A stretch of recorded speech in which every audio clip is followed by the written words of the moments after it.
네, 안녕하십니까? 네, 즐거운 점심시간 되셨는지요? 예, 오후 세션을 시작하도록 하겠습니다. 그러면 지금부터 제1회 SDG 데이터 혁신 포럼 오후 세션을 시작하겠습니다.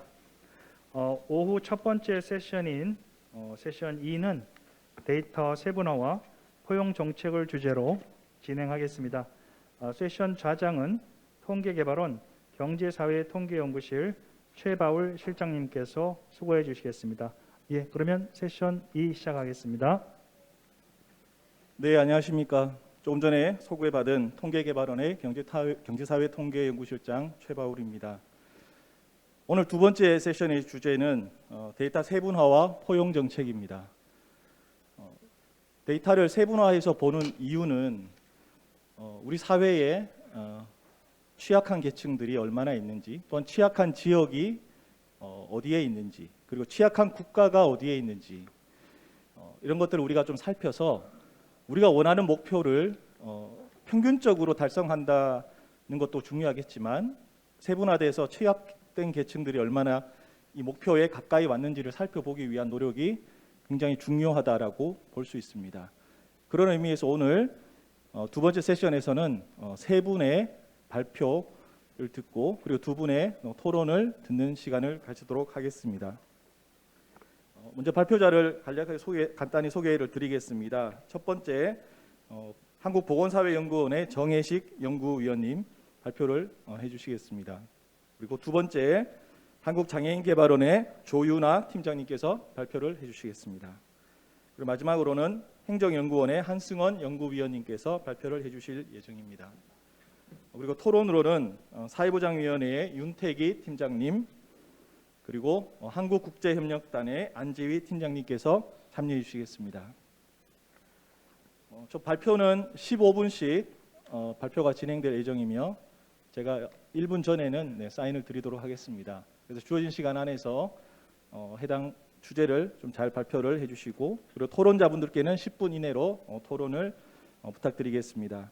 그리고 현장에 계신 분들 아니면 이제 온라인으로 시청하고 계신 참여자분들께서는 질문을 남겨주시면 그 질문 중에서 제가 질문을 받아서 질문을 드리도록 하겠습니다. 그럼 이번 세션의 첫 번째 발표를 진행해 주실 한국보건사회연구원의 정혜식 연구위원님을 발표석으로 모시겠습니다. 발표 주제는 취약 집단 정책 표적화를 위한 SDG 지표 세분화 방안입니다. 큰 박수로 맞이해 주시기 바랍니다.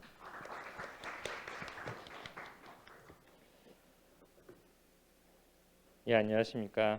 취약 집단 표적화를 위한 SDGs 지표 세분화 방안 발표를 맡은 한국보건사회연구원의 정혜식입니다. 오늘 발표 내용은 크게 이제 세 가지 챕터로 구성되어 있습니다. 도대체 지속 가능한 발전하고 포용적 사회가 어떤 관계가 있는지, 그다음에 지표 세분화를 통해서 본 한국 사회의 모습을 좀 말씀드리고, 마지막에 향후에 좀 우리가 지금 부족한 부분이라고 생각되는 지역 단위의 지표 생산 방향이 어떤 것들이 있는지를 그렇게 말씀드리도록 하겠습니다. 우리가 지금 이제 SDG는 UN SDG를 상상하고 있지만 또 한편으로 국내에서는 KSDG라고 해서 지속가능 발전 기본법에 따른 KSDG가 있습니다. 이 지속가능 발전 기본법에서 지속가능한 발전을 지속가능한 경제성장과 포용적 사회, 깨끗하고 안정적인 환경이 지속가능성에 기초하여 조화와 균형을 이루는 발전이라고 정의하고 있고, 이때 포용적 사회에 대해서 다시 모든 구성원이 존엄과 평등 그리고 건강한 환경 속에서 자신의 잠재력을 실현할 수 있도록 경제사회 문화적으로 공정하며 취약계층에 대한 사회 안전망이 보장된 사회라고 표현을 하고 있습니다. 사실 우리가 포용적 사회를 상상하고 또 사회 통합이 중요하고 그게 왜 지속가능한 사회의 모습까지 연결되는지는 쉽게 생각해 볼 수 있겠습니다. 그래도 다시 한번 또 말씀드리자면 소득분배 구조 악화에 따른 사회적 격차 확대에 대한 우려가 있습니다.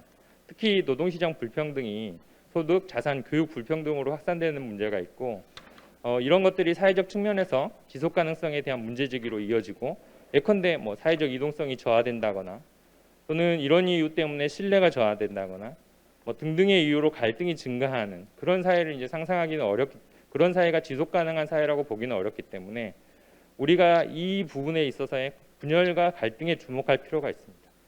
특히 이제 사회적 배제가 큰 상태에서는 사회적 응집도 도모하기 힘들 것이고 이런 면에서 보면은 사람들이 체계 어떤 통합된 사회적인 통합을 위해서라도 체계의 통합, 그러니까 어떤 제도라든지 어떤 우리가 제공하고 있는 복지 제도라든지 교육 시스템이라든지 이런 부분에서 이제 소외된 사람들이 어떤 위치에 있는지 얼마만큼인지 이런 부분들 좀 확인할 필요가 있습니다. 곧 이 확인하는 거는 어쨌든 정책적으로 개입을 하기 위한 목적이기 때문에 문제 영역을 파악하고 이 집단에서 사회적 위험을 경험하는 인구들이 얼마나 되고 그 위험은 어느 정도 되는지를 좀 파악해야 될 것 같습니다. 오늘 제 발표 자료에서는 빈곤, 노인 빈곤에 좀 주목해서 주요 사례를 제시하려고 합니다.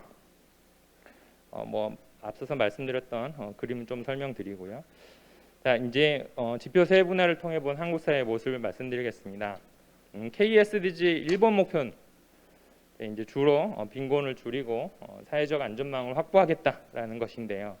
여기서 이제 KSDG를 먼저 한번 좀 말씀드리면 네 가지 세부 목표, 여러 가지 UN SDG 목표 중에 한국 사회에 맞지 않는 것들은 이제 좀 제거하고 보면은 한 네 가지 세부 목표가 있습니다. 그 중에 이제 지표들을 한번 보면은 중위 가처분 소득 50% 기준 상대 빈곤율, 성별이라든지 연령 집단별이라든지 장애 집단 여부별로 상대 빈곤율을 뽑아야 되는 것이고요.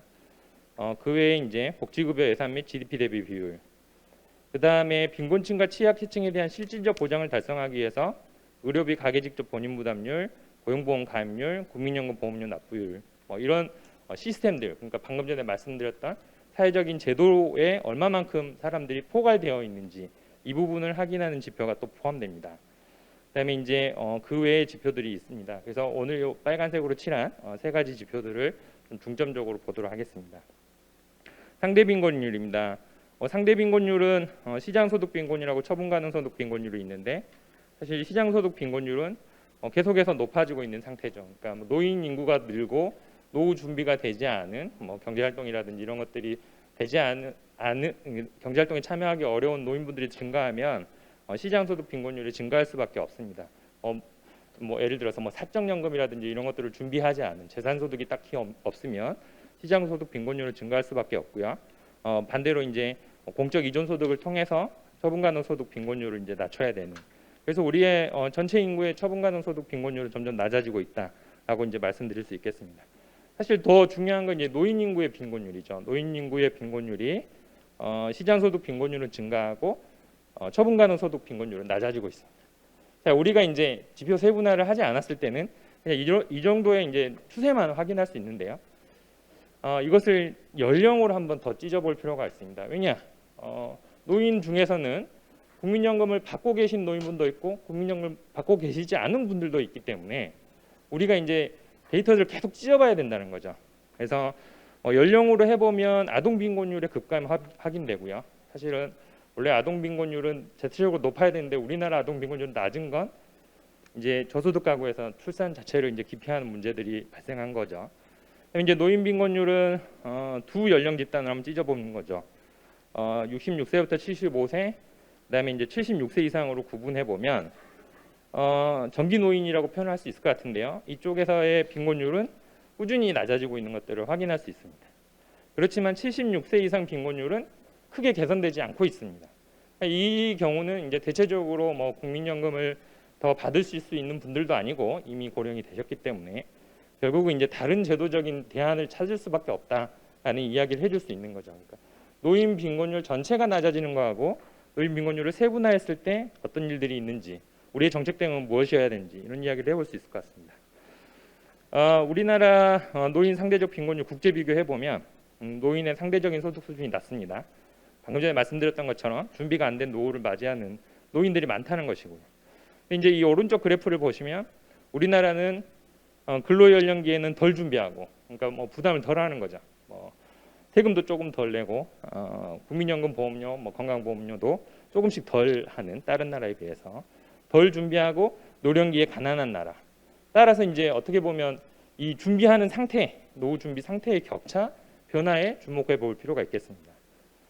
그래서 이제 우리가 보는 게 경제활동 인구의 국민연금 가입률. 아까 KSDG 지표 중에 국민연금 가입률, 국민연금 보험료 납부율이라는 지표를 제시했던 게 이제 이런 배경에 있는데요. 쭉 보시면 제일 처음에 있는 테이블이 경제활동 인구 기준 빈곤율이고요.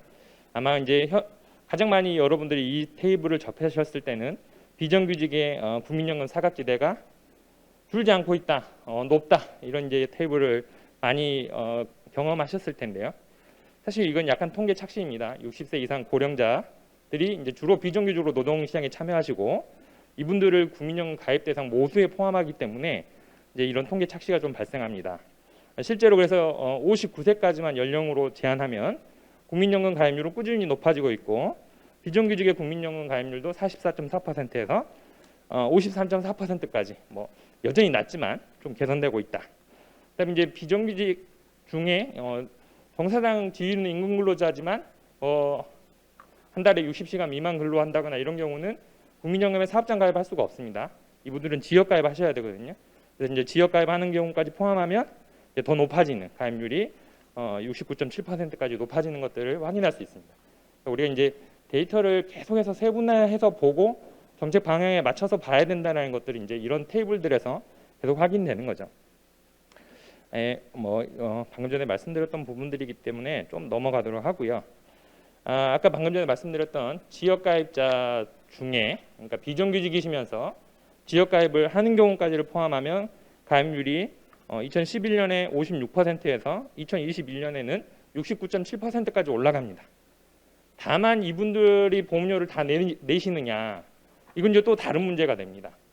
보험료 고지는 받더라도 실제로 보험료를 안 내실 가능성이 있기 때문에 이제 우리가 자료를 계속 산출하는 노력을 더 한다면은 아마 이제 보험료를 납부했던 행정 자료하고 경제활동 상태의 어떤 지금 이제 이거는 서베이 자료지만 실제로 우리 임금근로 일자리 통계라든지 이런 것과 연결해서 보험료 납부 기간이 어느 정도 되는지까지를 좀 종사장의 지위, 간접적으로 추정할 수 있는 종사장의 지위와 연계해보는 작업도 필요할 것 같습니다. 노후 준비 실태와 결과인데 이제 공적연금 수급률입니다. 고령자의 공적연금 수급률은 전반적으로 높아지는 추세에 있고요. 공적연금 수급률이 이제 2020년에 마침내 53.1%까지 올라갔습니다. 노인 중에 53.1%이기 때문에 가구 단위로 봤을 때는 연금을 수급하는 가구에 계시는 노인분들은 더 높아질 것 같습니다. 그래서 이제 우리가 만약에 이런 경우도 통계를 뽑는다면 개인 수급률과 가구 단위 수급률까지도 같이 고려해보는 이런 통계도 더 필요할 것 같고요. 오른쪽 그래프를 보시면 아시겠지만 국민연금의 수급의 가능성이 높은 연령인구 집단으로 점점 대체되고 있는 것을 확인할 수 있습니다. 그래서 정책 활용을 위해서는 아까 방금 전에 말씀드렸던 것처럼 개인 단위 수급률, 그다음에 이제 가구 단위 수급률도 필요할 것 같고요. 이것은 이제 기초연금이나 비례연금을 수급 여부에 따라서 노인 빈곤율을 제시하고 있는데, 근데 이런 경우가 있죠. 기초연금도 안 받고 비례연금도 안 받는데 빈곤율은 낮은 집단이 있다는 거죠. 이거는 이제 가구 소득이 좀 괜찮은 상태에 있을 수 있기 때문에 이런 부분들을 우리가 좀 고려해봐야 된다라고 말씀드릴 수 있겠습니다. 지역 단위의 경제적 상태 진단입니다. 이제 방금 전까지는 어떤 연령, 가구 특성 이런 것들을 봐야 된다는 말씀이었고, 지역 단위로 봤을 때 이제 사회적 배제가 특정 지역 또는 어떤 특정 지역이 더 낮을 수 있습니다. 그래서 이제 빈곤율 개선을 로컬 SDGs로 설정함으로써 정책 방향도 설정하고 이행 성과에 대해서 평가할 수 있을 것 같습니다. 그래서 이제 충남 SDG, 충남의 SDG를 보면 상대적 빈곤율이 2015년 기준 28.5%인 것을 2030년까지 14.0%로 낮추겠다. 이제 이거를 뽑으려면 이제 우리가 가계금융복지조사를 시도 기준 테이블을 이제 공개하거나 더 어떻게 이제 해야 되겠죠.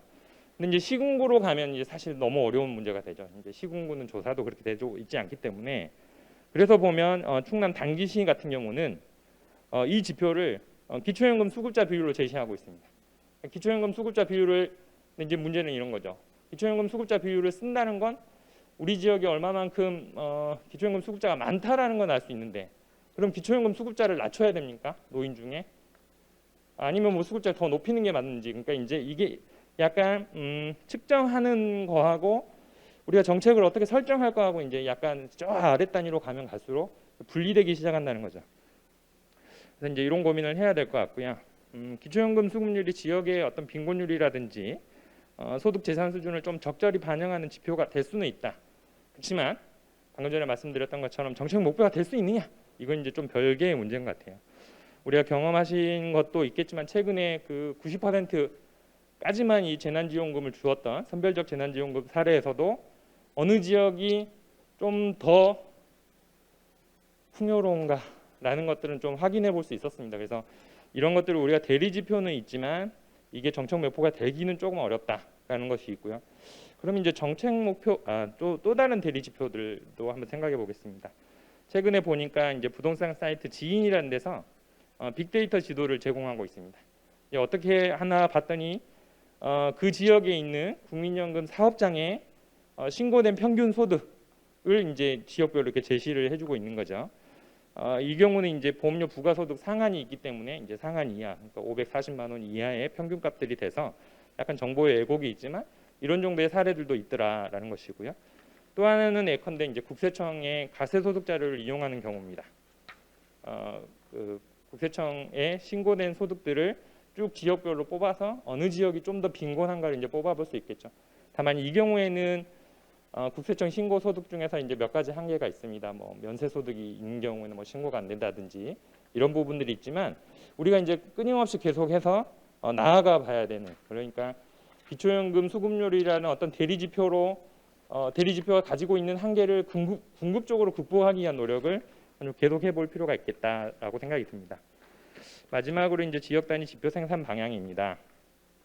아까 말씀드렸던 뭐 이런 방법도 있고요. 또 하나는 국민연금 가입 상태 진단, 수급률 같은 경우를 지역 단위로 이제 생산 시도해 볼 수 있습니다. 사회보험 데이터이기 때문에 지역 단위로 이제 다 정보가 어느 정도 있고 지역의 인구가 어느 정도 되는지, 연령대 인구가 어떻게 되는지 알고 있기 때문에 시도 단위로 더 자세히 나간다면 시군구 단위로도 충분히 활용해 볼 수 있을 것 같고요.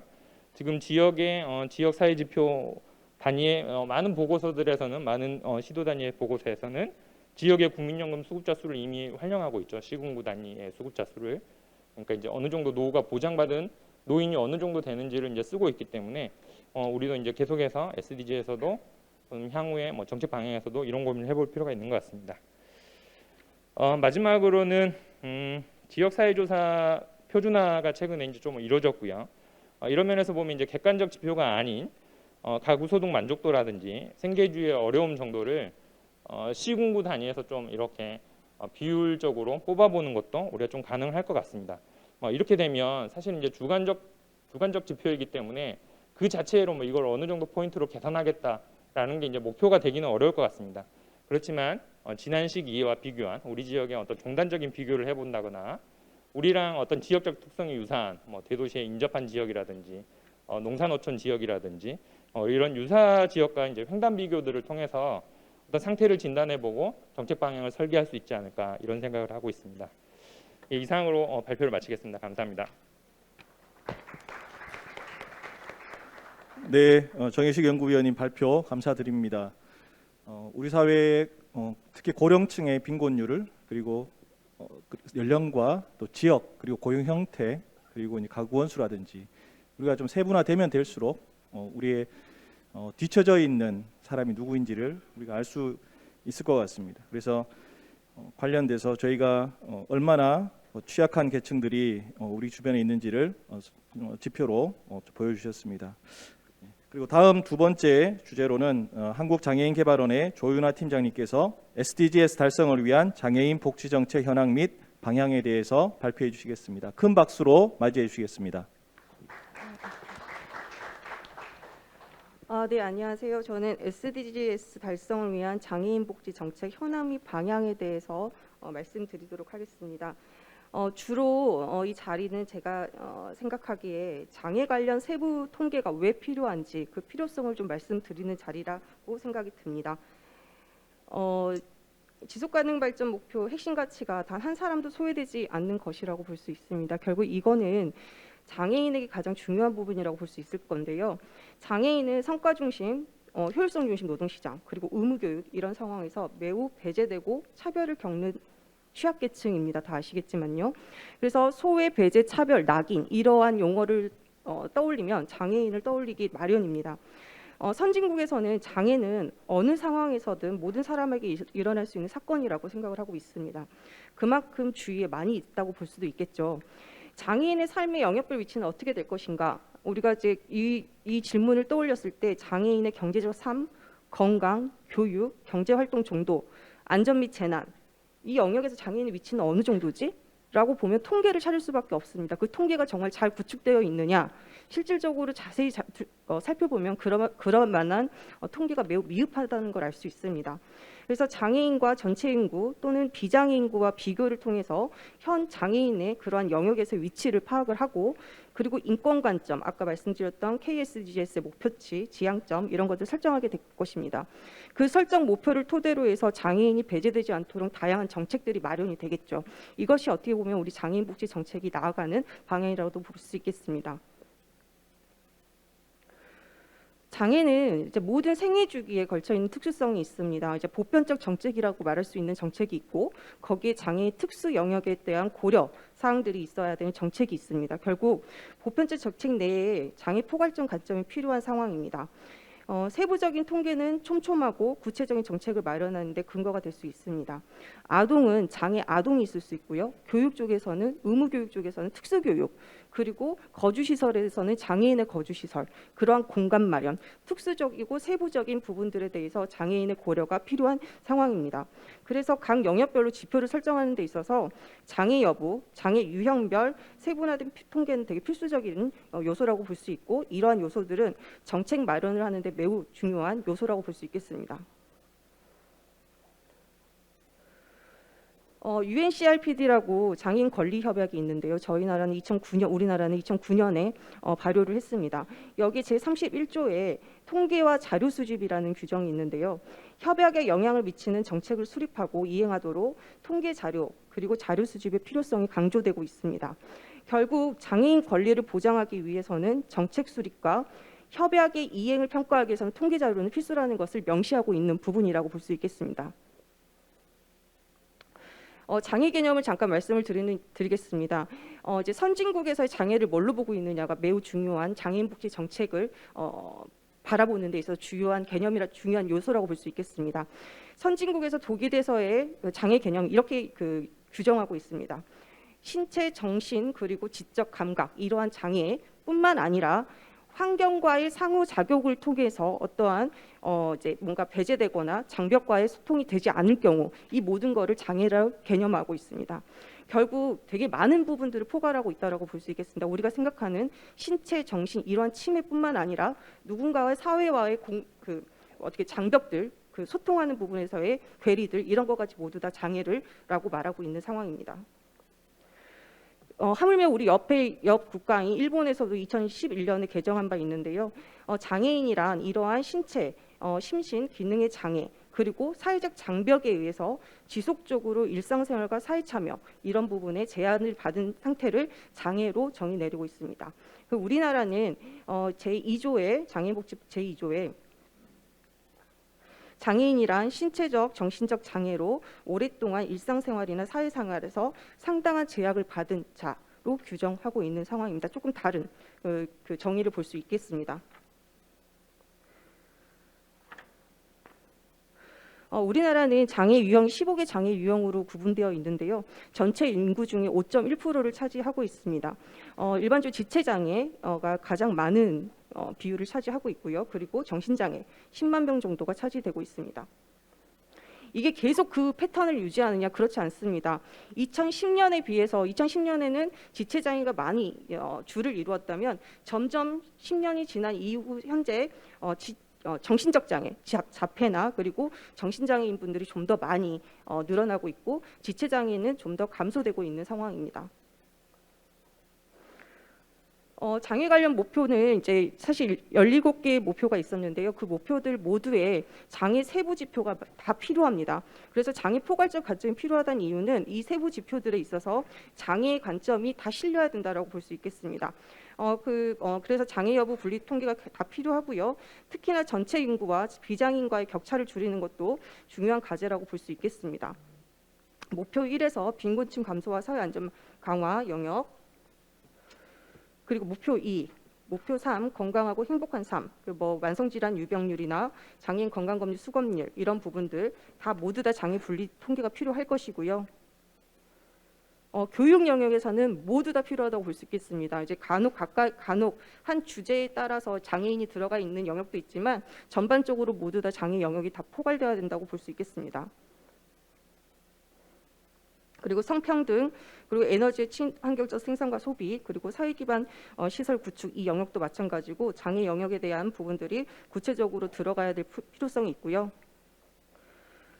모든 종류의 불평등 해소, 지속 가능한 도시와 주거지 이 영역에서도 소득 5분위 배율이나 소득 1, 2분위 가구의 순자산 점유율, 장애인 의무 고용률, 저상버스 보급률 이런 등등에 있어서도 특히 인구 10만 명당 사회재난으로 인한 사망 실종 인구 이러한 안전 취약계층에 있는 부분들에 있어서도 장애 영역의 통계가 매우 필요하다고 볼 수 있겠습니다.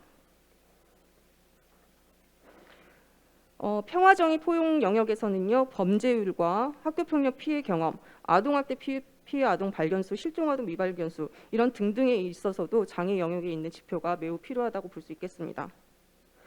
좀 이제 구체적으로 좀 살펴보면요, 빈곤층 감소와 사회 안정망 강화 영역입니다. 상대적 빈곤율을 좀 분석을 해본 결과 장애인의 상대적 빈곤율은 2019년 42.2%에서 2020년에는 43.8%로 증가하였습니다. 이제 근데 여기에서 포인트는 뭐냐면 비장애인의 이제 전체 인구에서 장애인 인구를 뺀 비장애인의 상대적 빈곤율은 2017년부터 지속적으로 감소하고 있다는 부분입니다. 그리고 2020년에 이제 다소 증가는 했지만 여전히 그 격차가 2.7배에 달하고 있다는 부분입니다. 그렇듯 이제 장애인 상대적 빈곤이 매우 높다라는 걸 말씀드릴 수 있고요. 전체 1에서 5분위를 이제 쪼갰을 때 그 안에서 장애인 가구는 1, 2분위의 60% 정도가 차지하고 있습니다. 그만큼 저소득층이 많이 있다라고 볼 수 있겠습니다. 이제 장애인의 소득 보장 효과를 좀 보면 이제 시장 소득의 균등한 시장 소득의 빈곤율과 그리고 균등한 가처분 소득의 빈곤율의 차이를 개선 효과로 봤습니다. 그랬을 때 장애인의 소득 보장 정책은 워낙 저소득층도 많고 하기 때문에 그리고 공공부조 중심의 이제 그 제도로 인해서 11.1%의 소득 보장 효과를 보이고 있습니다. 그러니까 비장애인에 비해서 3배 이상 높긴 하긴 합니다만 그래도 좀 더 많은 비율 공적 급여가 지원이 돼야지만 이 상대적 빈곤율을 낮출 수 있다고 볼 수 있겠습니다. 그러면 어떤 방향으로 좀 가는 게 더 좋을 것이냐라고 본다면 지금 이제 2020년 1월에 생계급여 부양의무자가 폐지가 됐고 이걸 토대로 해서 저소득 장애인들이 많이 이제 포섭이 됐을 수 있다라고 판단이 됩니다. 그 중에 이제 과제로서 중증 중심에서 전체 장애로 대상자를 확대를 할 필요가 있다. 그래서 소득보장 사각지대를 해소하고 빈곤을 예방할 필요가 있다고 볼 수 있겠고요. 그래서 이제 중증 장애인 소득보장 중심에서 경증까지 포괄하는 정책으로 변화가 필요하다고 볼 수 있겠습니다. 그래서 정책 대상자에서는 이제 지금 중증 장애 중심이기 때문에 경증까지 확대되는 제도들의 구현, 급여도 얼만큼 충족한지, 적절한지에 대한 연구가 좀 더 지속되어야 될 필요가 있겠습니다.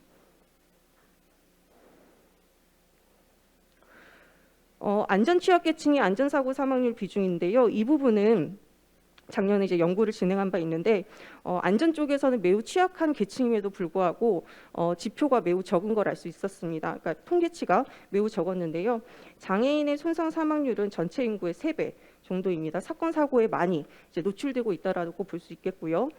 장애인의 자살률은 전체 인구에 비해서 2배 이상 높습니다. 그리고 이게 장애 특성상 생활안전 사고에 많이 노출되어 있습니다. 이제 집 안에서도 안전의 위험이 있다라고 볼 수 있겠습니다. 이제 대표적으로 정책으로서는 장애인 안전 정책이 있는데요. 대표적으로 4차 국가안전관리 기본계획이 있습니다. 그리고 제5차 장애인 정책 계획이 있는데 이 안에서 장애인의 세부적인 좀 더 면밀한 정책들이 이루어질 필요가 있을 것이고요. 그리고 정책 과제로서는 감염병 예방법에서 감염 취약계층의 장애인복지법의 전체 장애인으로의 확대의 규정이 좀 필요한 상황입니다. 만성질환 유병률 부분인데요. 만성질환 유병률은 장애인이 전체 인구에 비해 2배 이상 높습니다. 이제 기본적으로 이제 정신과 그리고 내부 장애가 있는 분들은 더 높을 수도 있겠지만 어쨌든 전체 인구에 비해서 매우 높다라는 부분들은 건강적인 측면에서 정책이 좀 더 장애인 취약계층에 대한 지원이 좀 더 확대돼야 된 것들을 근거로 보여준다고 볼 수 있을 것 같고요. 그리고 인구 10만 명당 자살률입니다. 아까 말씀드렸던 것처럼 장애인은 비장애인의 전체 인구에 비해서 2배 이상 높습니다. 그렇다고 해서 이거는 전체 장애인만 비교할 것이냐? 또 그건 또 아니라는 것입니다. 그 이유는 더 세부적으로 보면 장애 유형 중에서도 정신장애가 더 많다라는 부분입니다. 그만큼 장애 유형의 장애 여부도 지표를 만들 때 세부 통계를 구분할 때 매우 중요한 요소도 되겠지만 각각의 지표 내에서는 장애 유형에 대한 중요성도 고려될 필요가 있다는 것을 보여주고 있습니다. 그렇다면 이것들을 어떻게 해결할 것이냐, 모든 걸 다 해결할 수는 없겠지만 그럼에도 불구하고 지금 제도상으로 구현될 수 있는 장애인 건강주치 사업의 내실화들, 그리고 CBR 사업들, 그리고 지역사회 중심의 위기지역 위기 지원 체계가 잘 구축되면 어느 정도 자살률이나 그리고 만성 유병률 이런 부분들이 감소될 수 있겠다라는 것을 말씀드릴 수 있겠습니다.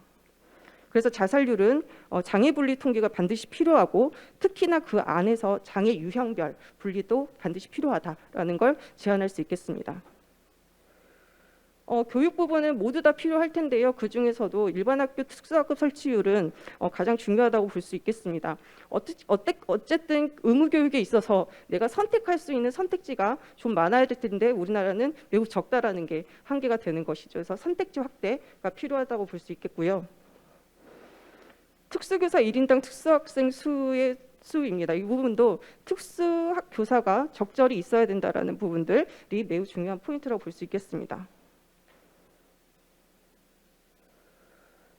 추가 지표로서는 어린이집 특수교사 배치율입니다. 그래서 여기 나와 있진 않지만 실질적으로 어릴 때부터 어떠한 어느 수준으로 이제 질적으로 어느 교육을 받느냐가 매우 큰 영향을 미치기 때문에 어린이집 내에서도 내가 특수교사에게 서비스를 받을 수 있는 그러한 이제 제도들이 마련되기 위해서는 어린이집 특수교사 배치율도 하나의 지표로서 고안할 필요가 있다라는 것을 제안할 수 있겠습니다.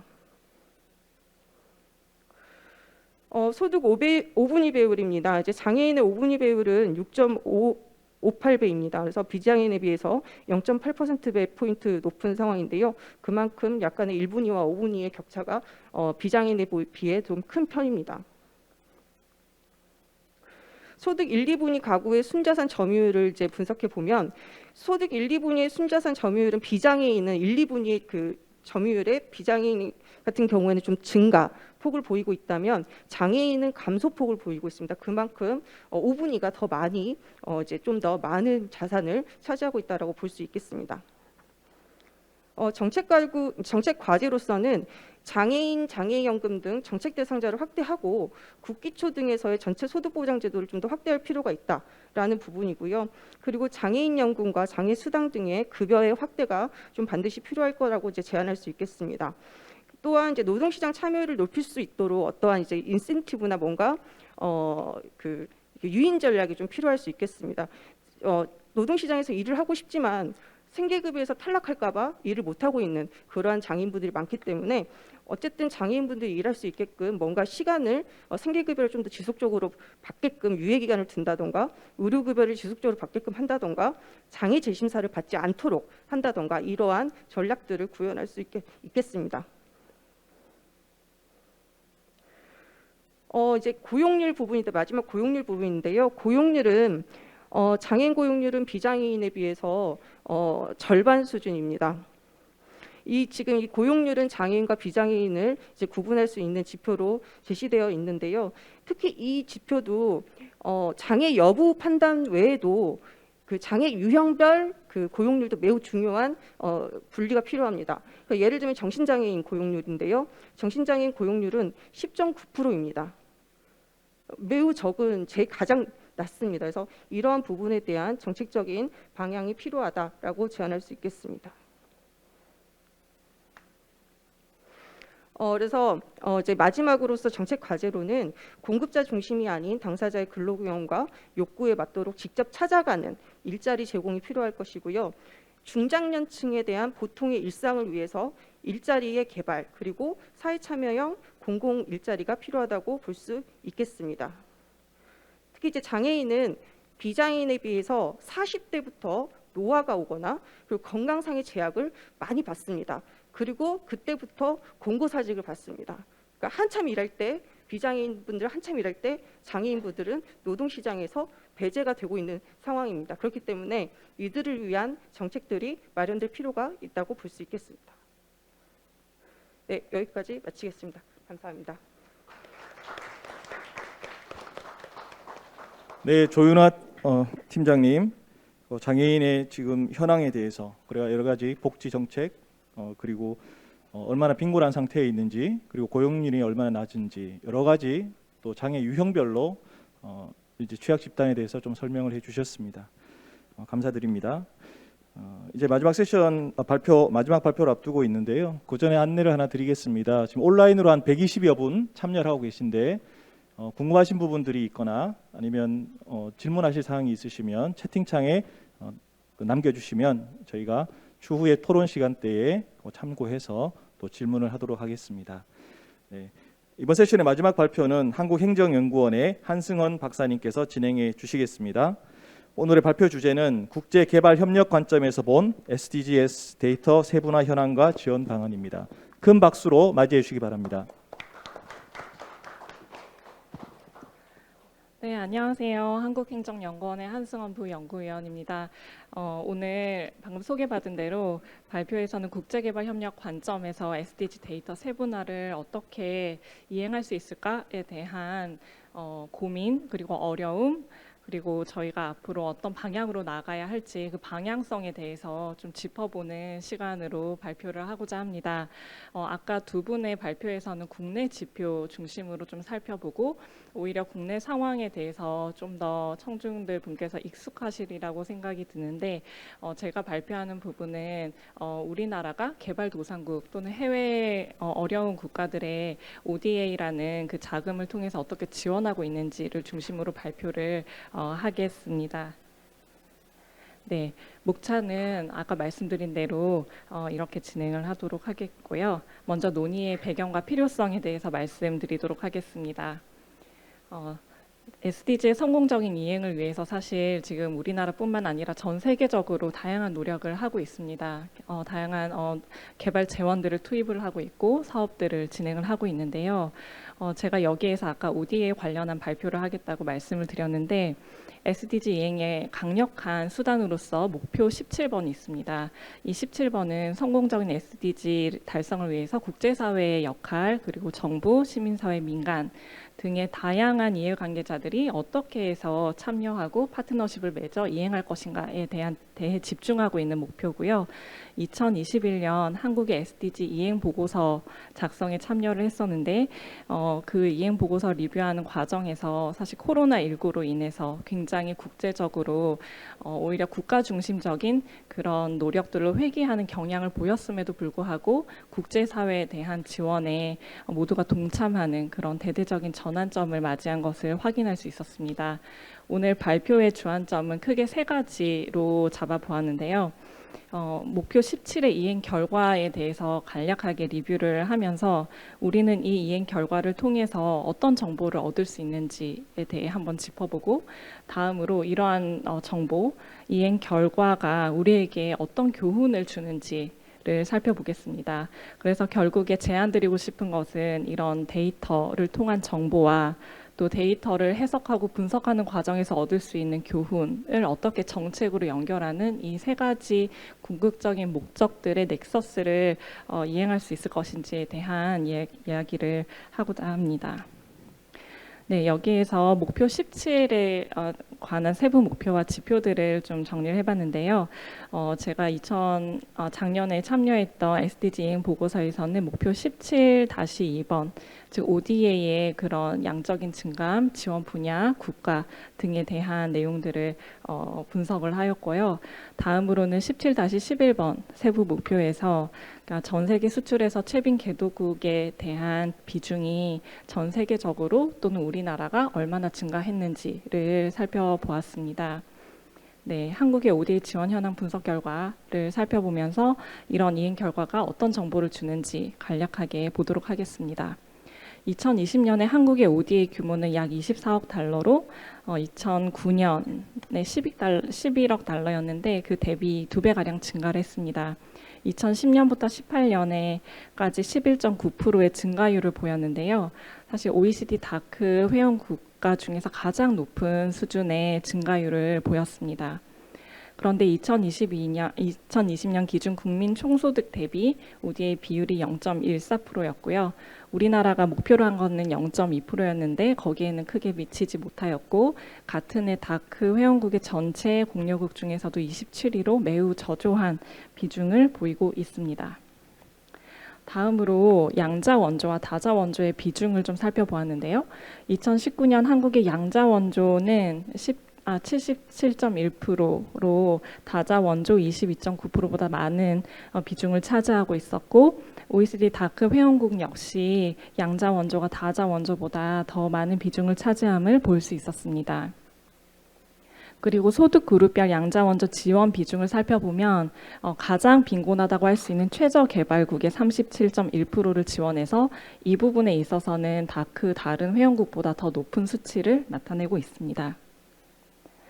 네, 다음으로 2019년 한국 양자원조 지원 분야를 좀 더 세분화해서 살펴보면 사회 인프라와 서비스 분야에 가장 많은 지원을 했고 그 다음에 경제 인프라 분야에 지원을 한 걸 볼 수 있고요.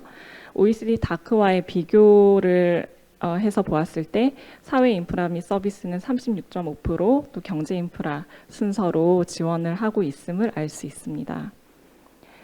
양자 원조의 사회 인프라 및 서비스 분야 내에서 그러니까 한 단계 더 세분화해서 살펴보면 그 분야의 비중은 보건 분야가 약 40%를 차지해서 굉장히 많은 비중을 차지하고 있음을 알 수 있었고 같은 해 OECD 다크에서는 정부 및 시민사회의 34.4% 지원을 해서 국제사회와 우리나라의 비교를 살펴보면 보건 분야에 우리나라가 특별히 집중하고 있음을 확인할 수 있습니다. 그리고 한국의 지역별 양자 원조의 규모를 보면 아시아가 50%를 훌쩍 넘어서 가장 큰 비중을 차지하고 있고요. 다크 회원국들은 개발도상국 특정 지역을 지정하지 않은 미배분으로 32%, 다음이 아시아, 아프리카 순을 이어지고 있는데 분야에서도 확인할 수 있는 것처럼 한국은 특별히 아시아 지역에 집중하고 있다 하는 점을 비교를 통해서 알 수 있습니다. 다음으로 무역과 관련된 부분인데요. 전 세계 수출에서 최저 개발국이 차지하는 비중은 사실 아주 미미한 수준입니다. 그래서 사실 2015년이 기준 연도이고 2020년까지 2015년 대비 2배 이상을 증대를 해보겠다라는 목표를 국제사회가 잡았는데 사실 매우 미미한 수준으로 달성하지 못하였고요. 전 세계 수출에서 개발도상국이 차지하는 비중 역시 상당히 증가하는 것을 목표로 하였는데 달성하지 못한 것을 볼 수가 있습니다. 한국도 마찬가지의 상황입니다. 오히려 감소하는 경향을 볼 수 있고요. 그래서 한국의 총 수입에서 최저 개발국 수입국의 탑5를 뽑아봤는데 여기서 예멘, 잠비아, 미얀마 같은 국가들이 순위를 차지하고 있었고 개발도상국에서는 중국의 비중이 갈수록 확대되고 있음을 알 수 있었습니다. 사실 이러한 결과를 보시면 여기 계신 분들이 어떤 생각을 하실지 모르겠어요. 이러한 큰 그림, 빅픽처는 우리한테 참 많은 유익을 주기는 합니다. 예를 들어서 시간적 흐름에 따른 SDG 이행 현황을 파악하기에 굉장히 유리하고요. 또 전반적인 국가 정책, 우리나라 정책의 방향성과 우선순위, 지역적 우선순위나 분야의 우선순위를 확인할 수 있다는 점에서 분명한 이점이 있습니다. 그리고 국제 비교를 통해서 우리의 현 상황에 대해서 아주 명확한 인식을 할 수도 있고요.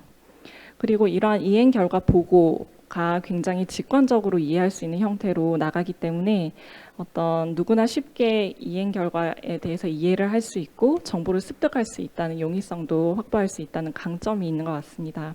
그리고 마지막으로 결과 도출 과정이나 그런 맥락, 근거에 대해서 최대한 주관적인 해석을 배제하고 이행 결과의 상대적인 객관성을 강화를 한 보고이다 보니까 이 지표의 그 측정이 양적으로 이루어진 그 강점을 살려서 SDG를 어떤 양만큼 달성할 것인지에 대해서 좀 더 뚜렷하게 그 이행을 촉진할 수 있는 기제로 활용될 수 있음이 분명합니다. 그런데 이런 점에서 이런 데이터나 그 이행 결과가 주는 교훈은 어떤 것이 있을지를 다른 관점에서 한번 생각을 해보았으면 좋겠는데요. 앞서서 그 이행 결과 자체는 큰 그림을 보여주는데 유용했다고 말씀을 드렸는데 예를 들어서 증가했다 또는 감소했다, 달성했다 또는 달성하지 못했다라는 것이 저희의 목표의식을 좀 더 명확하게 해줄 수 있는 점에서는 이점이 있는 것 같습니다. 그런데 빅픽처가 주지 못하는 그런 전체적인 그림이 사실은 더 필요한 시점인데 그 전체적인 그림이라는 것을 결국에 좀 더 줌인을 해서 자세히 들여다본다는 것을 의미하는데요. 결국 우리는 어떤 교훈을 얻고 있는가라고 생각했을 때는 이러한 큰 그림에서는 얻을 수 있는 것들이 사실은 많지 않을 수도 있겠다라는 문제의식을 좀 던지고 싶었습니다. 그래서 전체적인 그림에 대한 니즈가 결국에 그 하나의 방법으로서 데이터 세분화의 필요성으로 이어지는 것 같고요. 그리고 이 17번 목표의 이행 결과가 우리에게 어떤 교훈을 주는가를 살펴보았을 때 결국에 양적인 자료와 질적 자료의 조화가 없다 보니 양적 확대가 질적 개선을 동반하지 못할 때 우리는 무엇을 그리고 어떻게 더 해야 하는가에 대한 답은 충분히 주지 못하는 결과가 아닌가라는 생각이 듭니다. 결국 양적 자료 중심의 보고의 한계는 이점도 분명한 것처럼 한계도 굉장히 명확할 텐데요. 왜 우리는 GNI 대비 0.2% 지원 목표를 달성해야 하는지, 왜 달성하지 못했는지에 대한 고민, 그리고 왜 우리는 최저 개발국으로부터 수입을 늘리지 못하는지, 늘려야 하는지, 어떻게 늘릴 수 있을지에 대한 그런 답은 사실 또 다른 그 영역으로 고민이 넘어가는 것을 확인할 수 있습니다. 네, 그래서 마지막 단계로서 한국 SDG 데이터, 특히 ODA 관련된 데이터의 세분화 이행 방향성 모색이라는 다소 거창한 제목을 붙여봤는데요. 아까 앞에 두 연사분께서 말씀해 주셨듯이 데이터 세분화라는 것은 결국에 어느 누구도 뒤처지지 않는다라는 SDG의 포용성 원칙을 실천하기 위한 주요 통계 전략이기도 하고 또 그 의미를 살펴본다면 소득, 성, 연령, 인종, 이민, 이주, 장애, 지리적 위치, 기타 등등의 특성에 따라서 데이터를 세분화해서 수집하는 것을 의미를 합니다. 이러한 데이터 세분화의 이점이라고 하는 것은 모두 다 공감하시겠지만 기존에 보이지 않았던 집단을 가시화해서 빈곤층이나 여성이나 아동, 노인, 난민, 장애인과 같은 취약계층의 현 위치와 상황을 보여주고 이들을 대상으로 한 특화된 정책을 수립하게 함에 있는데요. 그래서 제가 사실 우리나라 ODA에서 그 데이터 세분화에 관련된 자료들을 좀 가지고 오고 싶었는데 그런 부분들은 아직 굉장히 열심히 준비 중에 있는 것으로 알고 있습니다. 그래서 다른 국제기구에서 예를 들어서 좀 자료들을 가지고 와봤는데요. 큰 그림에 대한 것입니다. 여기 국가 A와 B를 보시면 빈곤율이 30%로 동일합니다. 그래서 비슷한 상태이구나라고 생각이 드실 텐데요.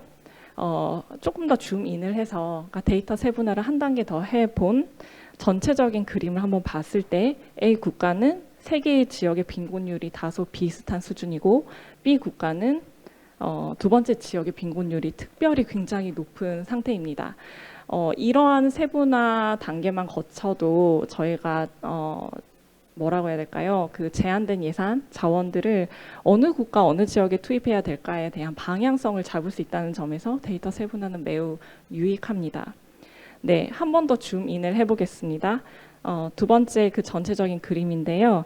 여기는 에스닉 그룹, 종족 그룹을 좀 두 개로 나누어서 빈곤율을 살펴본 예시를 제시해 본 것인데 A 지역은 유사한데 반해 B 국가는 지역적으로도 편차가 심하고 특히 두 번째 지역을 보시면은 그룹 두 번째는 굉장히 빈곤율이 압도적으로 높은 상황입니다. 그러면 이렇게 두 번을 저희가 더 데이터 세분화를 했을 때 얻을 수 있는 유익은 굉장히 명확해지는 것이죠. 그래서 이 그림도 사실 굉장히 재미있는 그림이고 또 직관적으로 데이터 세분화를 이해하시기에 용이해서 한번 가져와 봤는데요. 나이지리아 18세 이상 49세 미만 여성 중에 18세 미만 결혼 비중을 보니 평균 46.8%였습니다. 여기에 이제 중간에 점선을 보시면 그것이 평균치인데요. 데이터 세분화를 해 보았더니 지역별로 농촌과 도시를 세분화했더니 농촌의 비중이 도시보다 2배 가량 높았고 어릴 때 결혼하는 비중이 2배 가량 높았고 소득별로 세분화해 봤더니 빈곤층이 부유층보다 4.8배 가량 더 높은 것을 볼 수 있었고 종족별로 세분화를 해봤더니 종족 간 차이가 거의 4.6배 정도 차이가 난 것을 볼 수 있습니다. 그래서 이러한 데이터 세분화 종류들을 다 통합을 해서 살펴보니 농촌 거주 빈곤층의 호사 종족에서는 87.6%의 빈곤율을 보였지만 도시 거주 부유층 기독교 종교를 가진 그 종족에서는 9.3%의 빈곤율을 보여서 이러한 데이터 세분화는 정말로 저희가 정책 특히 해외의 맥락들을 잘 모르고 그들을 좀 온전히 지원을 해야 되는 상황에서는 굉장히 유용하다고 할 수 있습니다. 하지만 데이터 세분화에 수반되는 도전 과제는 사실 어마어마해서 이 부분은 저희가 정치적인 결단까지 필요하지 않을까 싶을 정도로 많은 재원이 투입이 되어야 할 영역입니다. 먼저 표본 크기, 신뢰성을 확보하기 위한 표본 크기의 문제인데요. 여기 제가 그림을 가져와 봤는데 국가 단위와 프로빈스 단위로 내려왔을 때 이상적인 표본의 수가 굉장히 많이 차이가 남을 볼 수가 있습니다. 이상적인 표본 크기를 확보를 하려면 당연히 재원이 필요하겠죠. 그리고 두 번째 이슈는 민감한 주제에 대해서 과소 보고될 우려가 있다는 것입니다. 우리나라도 다소 그런 경향이 있는 것으로 알고 있지만 특히 개발도상국에서는 여성과 아동 대상 폭력이라든지 또 집에서 출산하는 율이 높다 보니 산모 사망과 관련된 지표는 가구 조사에서는 대부분 누락이 됩니다. 이런 이슈들을 어떻게 해결할 것인가. 그리고 세 번째는 저희가 이거는 접근성의 한계라고 해야 될까요? 접근성의 한계로 인한 누락 부분인데 경우에 따라서는 가구 조사 시에 난민 캠프나 시설 거주자 등은 또 조사를 할 수 없는 문제 등등 데이터 세분화를 향해 달려가는 길은 매우 험난한 것 같기는 합니다. 1분 이내로 그래서 마무리해 주십시오. 네, 이제 마무리하도록 하겠습니다. 저희가 지금 사실 코이카에서 무상원조 대표 실행기관으로서 데이터에 대해서 굉장히 노력을 하고 계신데요. 데이터 수집과 관리 전략 수립을 하고 계신 걸로 알고 있고 시스템을 정비를 하는 그 단계의 첫 단추들을 잘 끼워 나가고 계신 것으로 알고 있습니다. 사실 조직 차원이나 사업 단위 그리고 아시아, 아프리카 등등의 지역, 국가 차원에서 이런 데이터 수집 전략이 다르게 나타날 수밖에 없는 부분들을 세밀하게 정비를 하고 그런 다음에 데이터 수집을 통해서 정보를 충분히 얻어야 할 것입니다. 그 다음에 그 데이터를 분석하고 해석을 통해 교훈을 도출하고 궁극적으로 환류를 해서 선순환이 일어나는 그런 정보 교훈 정책의 넥서스가 온전히 필요하다는 그런 말씀을 드리고요. 그리고 결국에 어떻게 할 수 있을까에 대한 고민들을 다 같이 하게 될 텐데 마지막 꼭지를 보시면 방향성에 대한 공감대 그리고 자원 확대가 반드시 필요하다. 이런 부분은 결국 사람이 데이터를 수집하고 전략을 수립하기 때문에 이런 것에 대한 공감대가 굉장히 널리 형성이 될 필요가 있고 그런 점에서 오늘 컨퍼런스가 그런 공감대 형성에 기여를 하리라고 기대를 합니다. 네, 이상 발표를 마치겠습니다. 네, 한승헌 연구위원님 발표 감사드립니다. 오늘 세 가지 주제를 통해서 첫 번째 세션에서는 빈곤층, 그중에서도 노인들의 빈곤층에 대해서 좀 살펴보았고요. 그리고 두 번째로는 이제 장애인에 대한 여러 가지 현황들을 저희가 살펴보았습니다. 특히 최근에 장애인 관련된 이슈는 뉴스에서도 많이 보셨겠지만 우리 사회의 중요한 문제로 이제 많이 노출되고 있고요. 그리고 우리가 이 부분들을 함께 고민하고 어떻게 대응을 할 것인가 우리가 선진국이냐 아니냐를 볼 수 있는 또 중요한 또 바로미터가 될 것 같습니다. 세 번째로는 우리가 이제 세계 시민으로서 우리 주변에 있는 또 어려운 또 저소득 국가들을 우리가 어떻게 함께 손붙잡고 같이 갈 것인가, 또 그들을 어떻게 또 우리가 지원할 것인가. 이 부분은 한 50년 전만 보더라도 한국 또한 이런 국제사회의 원조와 또 도움을 통해서 우리가 일어날 수 있는 힘을 얻었습니다. 그래서 또 우리가 앞으로 국제사회에 어떻게 기여할 것인가에 대한 고민들을 좀 할 수 있었습니다. 이 세 가지 발표에 대해서 우리 두 분 토론자분들을 모셨습니다. 먼저 사회보장위원회 윤태기 팀장님께서 토론 10분 이내로 좀 부탁을 드리겠습니다.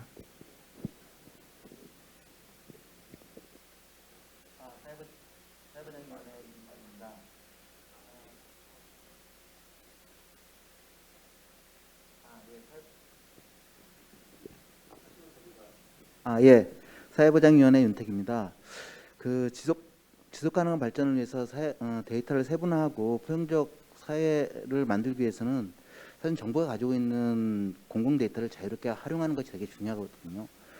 그렇게 해야만 세부적인 지표를 만들고 또 그것을 분석해서 그 정책 방향을 제시할 수 있을 거라고 생각을 합니다.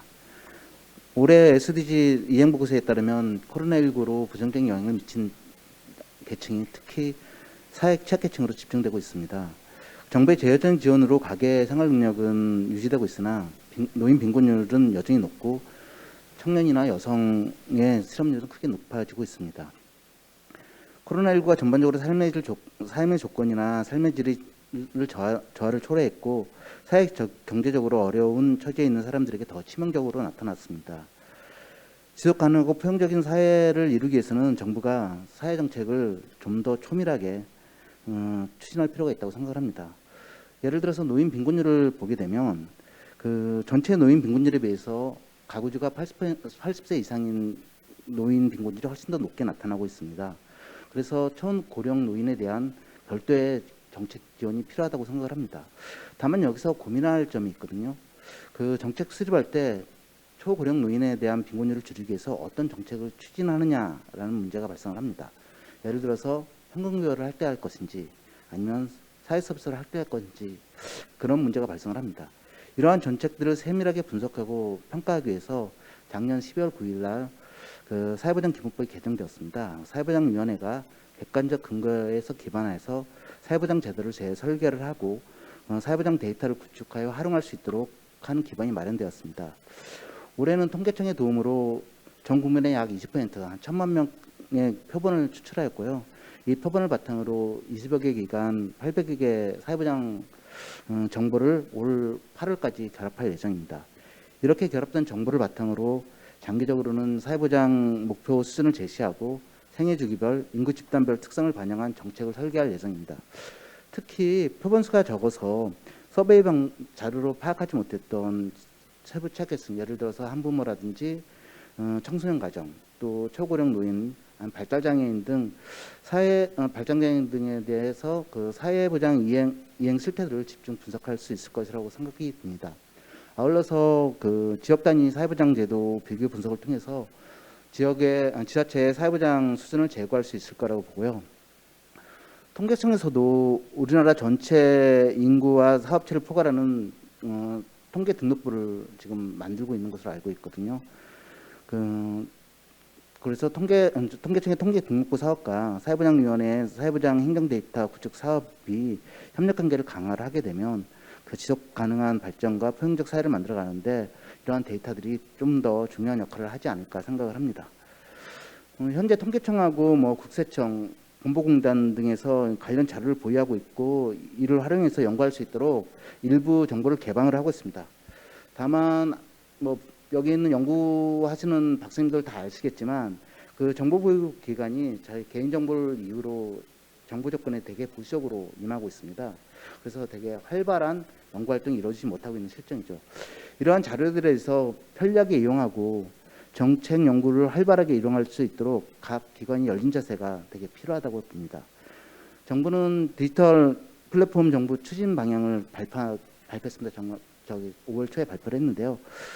디지털 플랫폼 정보라는 모든 데이터가 연결되는 디지털 플랫폼 위에서 국민, 기업, 정부가 함께 사회 문제를 해결하고 새로운 가치를 창출하는 정보라고 정의를 했거든요. 여기서 되게 중요한 그 원칙을 보면 개방입니다. 그 데이터와 서비스를 민간이 같이 공유하고 개방하는 표준안을 만들겠다라는 게 가장 큰 핵심이거든요. 그러면 이제는 그 데이터를 공유한 기관이 데이터가 본인의 것이 아니고 모두의 것이라는 인식이 좀 필요하지 않나 생각을 합니다. 그래야만 좀 더 세분화된 지표를 만들고 거기에 대해서 더 발전된 방향이 나올 거라고 생각합니다. 향후에도 SDG 이행 보고서가 보다 세밀한 데이터를 바탕으로 한국의 지속 가능 발전을 현황을 진단하고 정부 정책을 개선하는 데 도움이 되었으면 좋겠습니다. 감사합니다. 네, 윤태기 팀장님 토론 감사드립니다. 네, 그 행정 자료의 중요성에 대해서 그리고 앞으로 기관 특히 공공기관에서의 협력의 필요성에 대해서 말씀을 해주셨습니다. 이어서 코이카에서 국제개발 협력을 직접 또 담당하고 계시는 우리 안지희 팀장님께서 토론을 해주시겠습니다. 10분 이내로 부탁드리겠습니다. 네, 안녕하세요. 그 한국국제협력단 줄여서 이제 코이카라고 보통 부르시죠. 코이카 데이터 혁신 팀장 안지희입니다. 오늘 발표 너무 흥미롭게 잘 들었고요. 뭐 저희 기관의 특성을 떠나서 데이터를 고민하는 사람으로서 굉장히 유사한 기관들이 대부분 비슷한 고민들을 하고 있구나. 그 다음에 그 고민의 방향이 제가 하는 고민의 방향과 굉장히 일치하고 저의 고민도 어느 정도 맞는구나라는 확신을 얻을 수 있는 자리였고요. 우선은 저희 이제 기관이 어떤 일을 하는지 사실 모르시는 분들도 많으실 것 같아서 그냥 그 설명을 좀 드리고자 그 다음에 저희가 SDG에 관련해서 어떤 데이터를 모으고 있는지 그냥 샘플로 한번 보여드리려고 가져온 자료고요.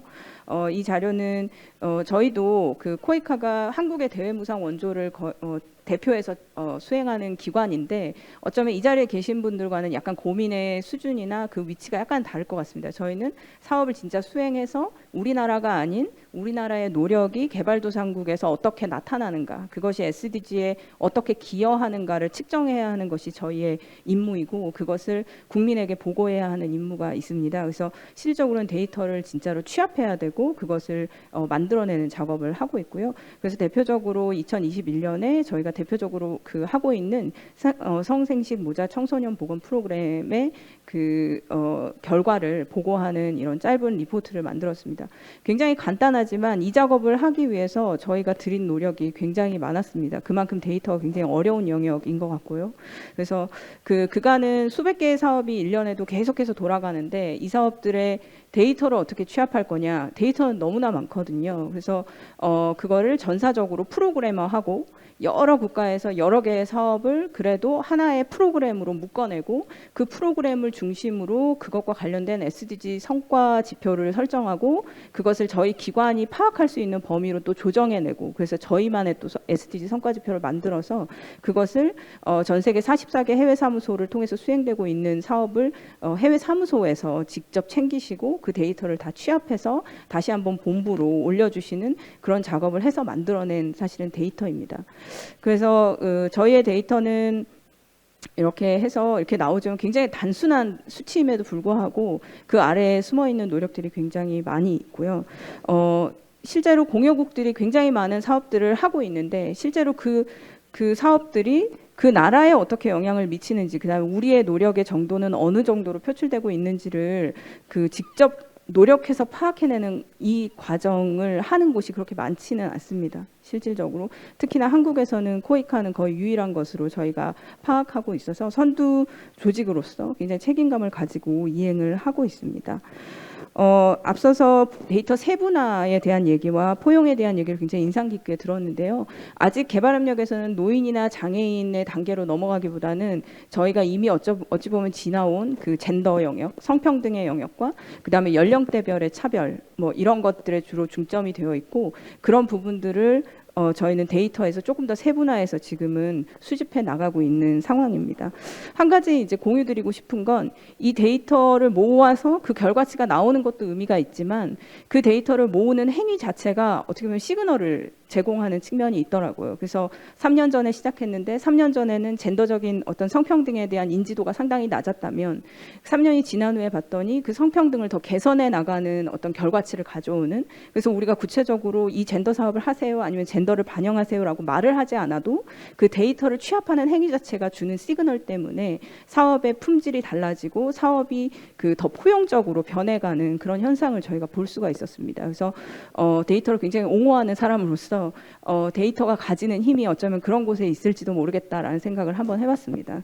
정말로 데이터를 모아내는 행위까지 가는 것도 굉장히 중요하지만 그 과정에서 우리가 정책적으로 함의를 주고 정책적으로 시그널을 주는 그런 효과가 있다라는 것에서 데이터가 갖는 힘이 있다, 이런 생각을 해봤습니다. 그런데 아까 이제 한승원 박사님께서 말씀하신 것처럼 이런 저희의 데이터는 사실 양적 데이터이거든요. 정말 양적인 데이터고 이게 진심으로 아까 이제 앞서서 정혜식 연구위원님도 말씀하셨듯이 기초연금 수급률이 가지는 게 과연 우리가 갖고 있는 질문에 대한 답을 줄 것이냐, 그걸 정말 측정해낼 것이냐 하는 부분은 전혀 또 다른 영역의 문제이고, 그런 측면에서 SDG 성과지표가 얼마를 달성했느냐가 우리가 ODA를 정말 잘하고 있냐, 정말 효율적으로 하고 있냐, 이것에 대한 답은 또 아니더라고요. 그래서 데이터를 담당하는 그 입장에서는 그러면 어떤 데이터를 모아야 우리가 우리 사업을 더 의미 있게 효율적으로 할 수 있는가는 또 다른 고민을 수반하는 그런 문제가 있다고 보겠습니다. 그리고 그 질문과 그 고민들이 결국은 연결되는 게 또 비용과 연결이 되더라고요. 자원의 한계. 지금 현재는 데이터에 대해서 굉장히 많은 그 중요성을 얘기를 하지만 저희가 수행하는 사업의 어떤 예산을 어쨌든 잘라내어서 그것을 성과 측정을 하고 데이터를 모으고 하는 작업에 쏟아야 되고, 그 모든 작업이 사실은 사람을 중심으로 돌아갈 수밖에 없는 상황이고요. 특히나 개발도상국에서는 저희처럼 통계 역량이나 데이터 역량이 높지 않은 상황에서 거의 사람의 손으로 그 모든 데이터들을 모아내야 하기 때문에 이 사업을 함에 있어서 얼만큼의 자원을 우리가 여기다 정말 투자해서 얼만큼 세밀하고 얼만큼 세분화되고 얼마나 광범위한 데이터를 모을 것인가에 대한 그 비용적인 측면, 그런 측면이 있었습니다. 그래서 앞서 이제 세 분의 발제와 아마 유사할 것 같은데요. 아마 동시에 가지고 계신 질문일 것 같은데, 코이카가 가지고 있는 과제라고 한다면 정말 좋은 질문을 찾아서 우리가 어떤 질문에 답을 하고 싶은가, 그 답을 찾기 위한 데이터를 뭘로 설정을 해서 그 데이터를 찾아낼 것인가, 단순히 SDG를 넘어서는 그 무언가를 찾아야 하는데 그 질문까지 아직은 가지는 못한 것 같습니다. 어느 정도 공감대는 형성되어 있지만 당장은 SDG 성과지표에 얼마나 우리가 기여했는가에 사실은 양적인 데이터에 더 포커스 되어 있고 결과치에 더 포커스가 되어 있고, 그러면 우리 사업을 얼마나 더 효율적으로 할 수 있을 것인가, 얼마나 더 효과적으로 할 수 있을 것인가에 대한 방법론에 대한 고민을 사실은 데이터적으로 풀어내야 맞는 것 같거든요. 그게 아마 앞서서 발제하신 분들의 그 맥락과 아마 동일한 것 같습니다. 우리가 생각하는 구체적인 질문, 이 문제를 해결하기 위해 이 정책을 추진하기 위해 어떤 질문을 해야 하는가, 예, 그것에 대해서 코이카도 동일한 어떤 그 고민을 하고 있고, 이런 것들을 사실은 이제 균질하게 데이터를 취합도 해야 하고, 이런 부분을 어떻게 시스템화할 것인가. 저희가 44개 해외 사무소에 각각 지금은 사실 사무소마다 직접 수기로 데이터를 취합하고 있는데, 이 데이터들을 어떻게 하면 일관되게 정확하게 취합하려면 이걸 시스템화하는 문제에서도 또 한 번 데이터를, 그럼 무슨 데이터를 모아야 가장 효율적으로 모을 수 있을 것인가 하는 고민이 있었습니다. 그래서 오늘 그 발제 내용 전반에 대해서 굉장히 큰 공감을 했고요. 기본 맥락은 어떻게 보면 동일하다, 이런 생각이 들었고 굉장히 반가웠습니다. 감사합니다. 네, 안재희 팀장님 토론 감사드립니다. 발표하신 분들이 답변하기에 앞서서 질문이 있으시면 플로어에서 한두 분 정도 질문을 받도록 하겠습니다.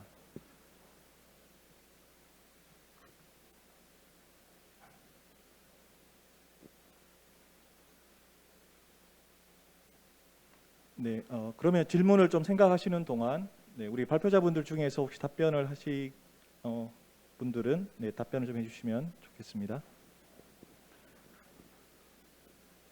토론하신 내용과 관련해서 의견을 주시면 좋겠습니다.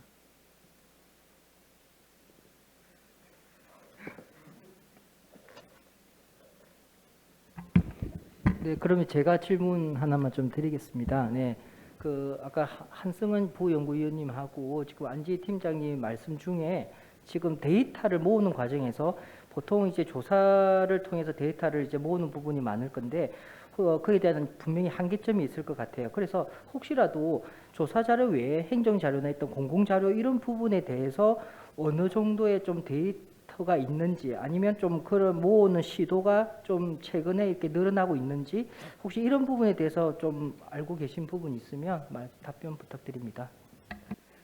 우선 그 ODA 데이터, 그러니까 어떤 사업이 진행되고 있고 몇 개나 진행이 되고 있고, 그러니까 사업의 그 예산이나 이런 것들에 대해서는 모든 데이터가 취합이 되고 있고요. 분기 단위로 취합이 돼서 국무조정실에 보고가 되고 있고, 국제 원조 투명성 기구에도 다 보고를 하고 있습니다. 그런데 뭐 SDG 지표 같은 경우에는 사실 구체적으로 그 사업이 어떤 성과를 냈는가 하는 부분은 저희가 2019년부터 이제 구체적인 고민을 시작해서 2020년부터 전사 프로그램을 아까 보여드린 그런 형태의 프로그램 형태로 한 3개 정도를 시작을 했었고요. 지금 올해는 6개를 시도하고 있습니다. 예, 그래서 사실은 시스템적으로 수집하고 있지는 못하고요. 앞서 있는 그런 행정정보는 시스템적으로 취합을 해서 보고를 하지만 그런 사업 단위의 구체적인 성과 데이터는 지금 현재 시스템이 아니라 어떻게 보면 엑셀로 수기 작업을 해서 취합을 해서 지금 만들어 나가고 있습니다.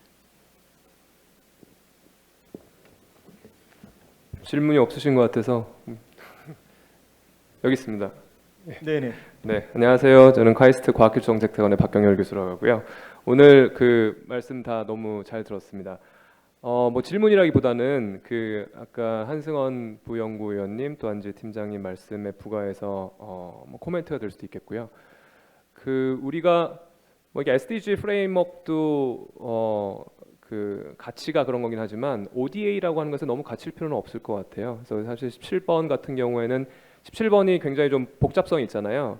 ODA에 관련된 거는 사실 17-2에만 한정돼 있기 때문에 사실 우리가 그 디벨롭먼트 파이낸스를 전체적으로 본다면 ODA가 차지하고 있는, 그러니까 다기하고 있는 ODA가 차지하고 있는 비중이 사실은 굉장히 이제 계속 적어지고 있기 때문에 다른 뭐 프라이빗 섹터라든지 그리고 또 17번에도 나와 있는 기술 협력이 어떻게 이루어지고 있는지, 또 국제사회에서 뭐 지금 데이터 표준이라든지 이런 것들을 논의하고 있는 장에 한국 정부가 어떻게 적극적으로 참여하고 있는지, 이런 것들도 다 포괄적으로 검토하고 또 평가해 보면 좋을 것 같습니다. 특히 뭐 아까 안지 팀장님께서 ERT도 말씀하셨지만 한국이 사실은 이제는 중견 공역으로서 우리가 사실은 그 닥에 가입하고 기존의 유럽 중심의, 미국 중심의 공여국들이 가지고 있는 여러 가지 표준 체계들을 따라가기만 했었잖아요. 근데 중견공역으로서 혹은 뭐 신흥 공역으로서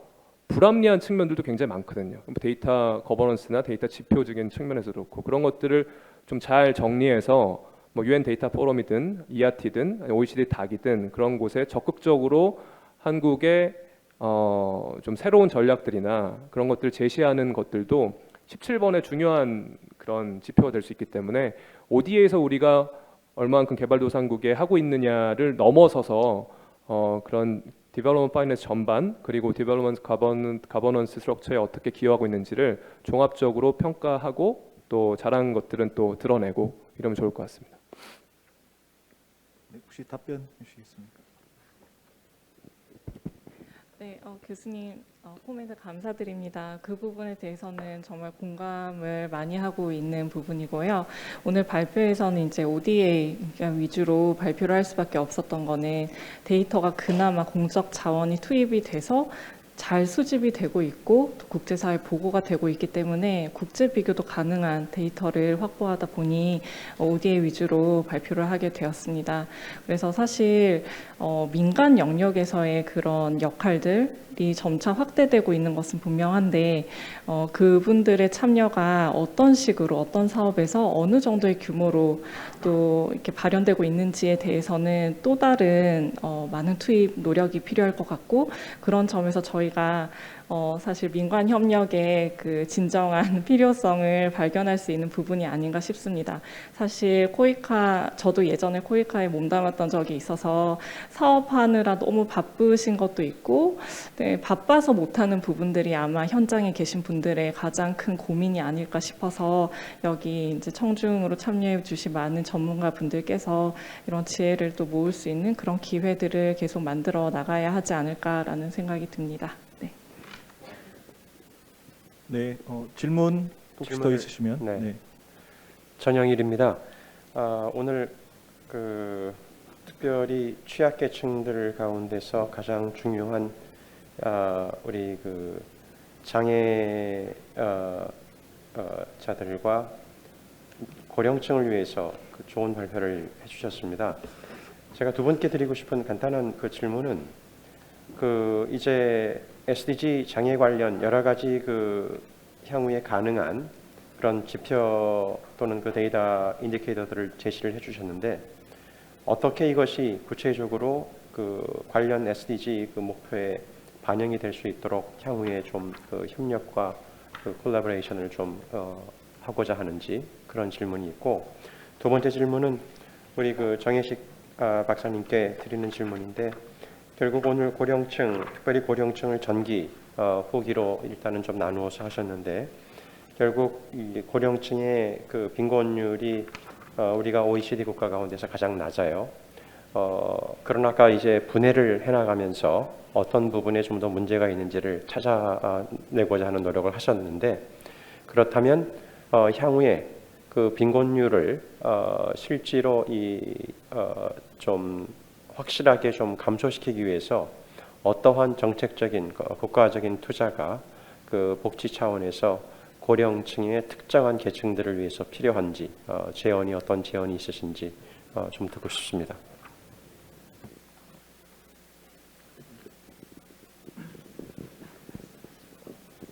네. 장애인개발원의 주윤아입니다. 되게 중요한 말씀을 해주신 것 같습니다. 사실 이제 SDGs의 주요 지표들을 바라보면 장애 관련된 몇 가지 장애 영역이 주요하게 드러난 목표들이 있습니다. 약 5개 정도 되어 있는데요. 빈곤율이나 아니면은 교육 부분들, 그리고 이제 한 5-6개 정도가 있습니다. 실질적으로 이 5-6개만 이제 이루어지는 게 맞는가, 이 방향이 맞는가라는 게 좀 물음표였던 부분이었는데요.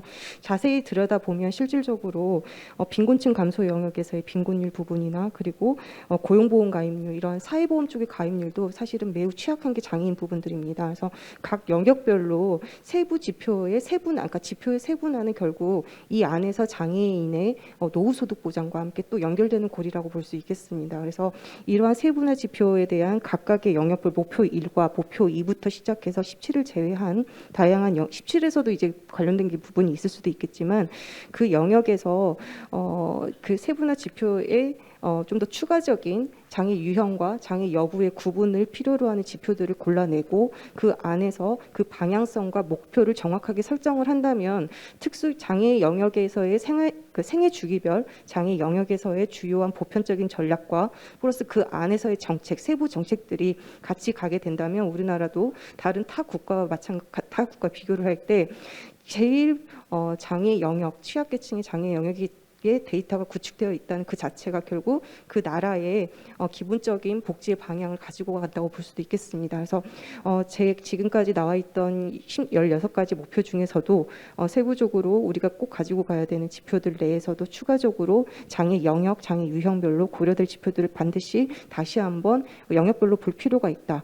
또 특히나 아까 중간에 제가 놓친 부분이 있었는데, 고용률 이런 부분도 마찬가지입니다. 그냥 단순 장애 고용률이 중요할 수도 있어요. 비장애나 비교했을 때.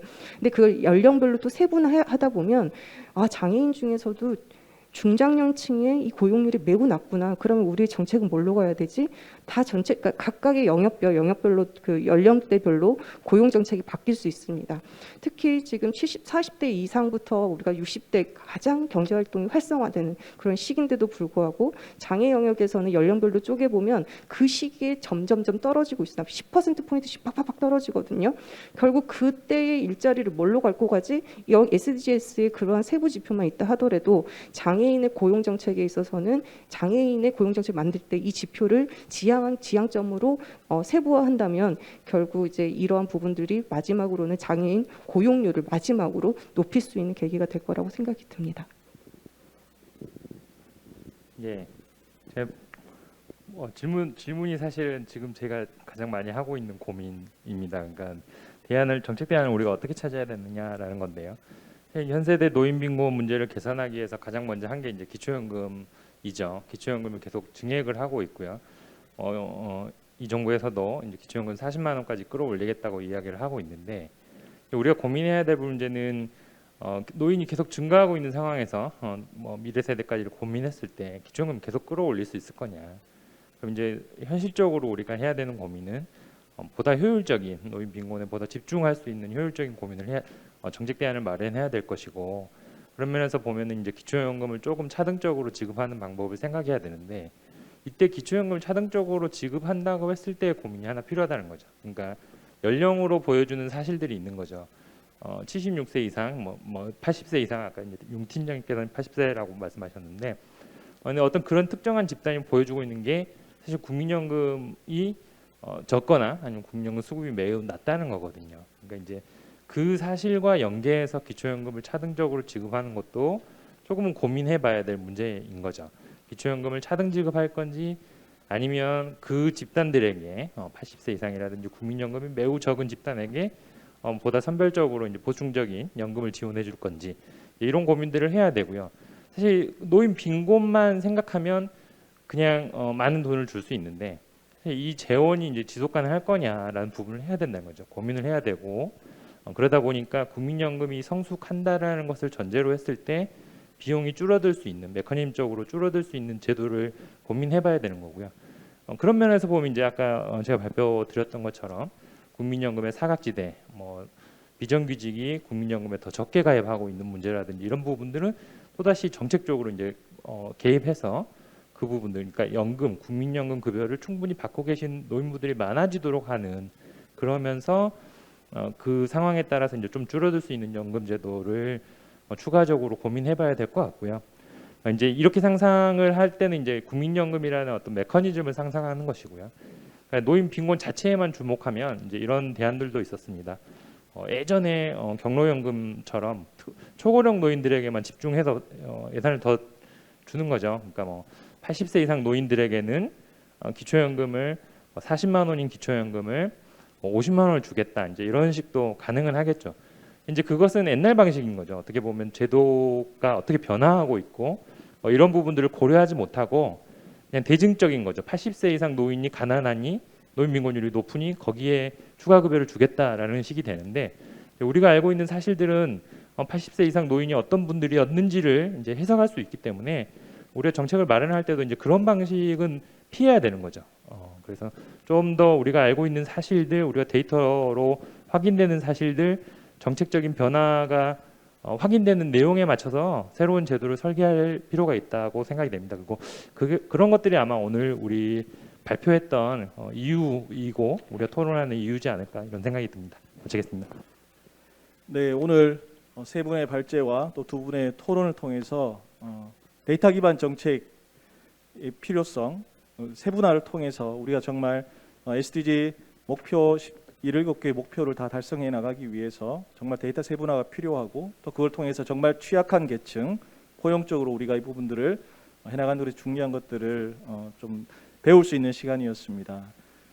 앞으로 SDG 그 목표들을 우리가 달성해 나가는 데 우리가 최대한의 노력을 경주해야 하지만, 그 중에 데이터를 세분화하고 그에 맞춘 정책 대안을 세워나가기 위한 노력들은 보다 더 중요할 것 같습니다. 오늘 발표회, 그리고 토론회, 그리고 또 온라인으로 또 현장에서 참여해 주신 모든 분들께 감사의 말씀을 전하며 이 세션을 마치도록 하겠습니다. 감사합니다.